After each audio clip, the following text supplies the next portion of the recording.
Айжан Абурбекова биздин капитан. Бири деп айтсак болот. Ышкырык жаңырып беттеш башталды. Биз болсо азыр бир нерсени айтып жаткандай пас берди. Жана Нурсулуудун пасы жетпей, ошентсе дагы сокку бар.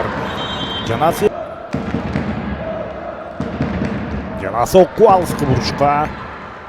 Бирок болчу, азыр кайрадан каршы чабуул.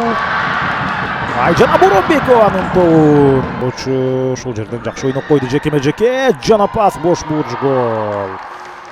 Өзбекстан курамасы биз тыныгуудан пайдаланып голду көрүп алалы.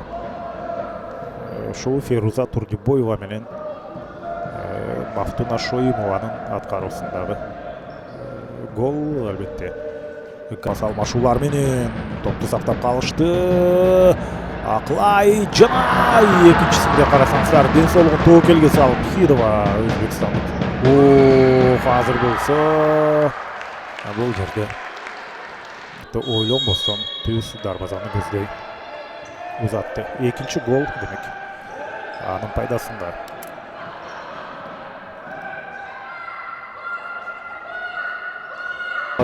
Эркин Жумшалиев айткан, азыр болсо дагы бир голду дал ушул жактан башталган. Голдук пас.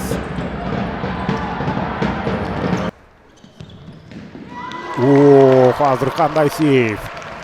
Аклай Садыкова көбүрөөк көңгөнгө залда. Азыр жакшы пас болду. Орун алыш керек болчу. Жана караса Долонкунду дагы каршы чабуул орун алып кетти. Жана гол.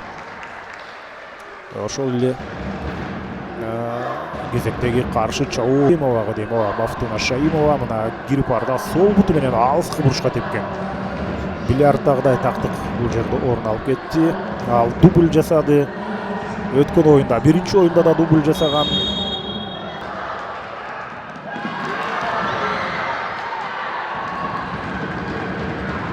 Азыр болсо мына кезектеги голду Вахид Валихонова болду. Пахтакор командасынын оюнчусу. Омина ушул жерде мына карасаңыздар Аклай Садыкова негизинен жана Кенжебүү жекеме-жеке чыкты. Карасаңыздар дагы бир Айжана ал баратат. Сонун пас жана топ бир аз бийип кетти. Кенжебүү бирөөнөн өттү. Жана пас канат тепкенге жетишпей калды. Көбүрөөк чарчадыбы дейм. Ошон үчүнбү мүмкүн. Азыр дагы бир гол. Бул 6-чы гол. Ошол эле көрүңүздөр. Сокку ушунчалык идеалдуу орун алган. Сону токтотту Айжан Абурбекова. Жана айпаттын ичине жүктөлгөн топ кайрадан Айжана. Эми пас береби. Жана чийинден бери кетти. Карасаңыз. Ырыспы баратат оң канатка. Айжан Абурбекова. Ырыспынын тепкен топ. Жана дагы бир конкуренция өтө күчтүү. Нулифар Бактиорова менен ошол Сервара Нуруллаеванын ордунда терең ыраазычылык билдирели.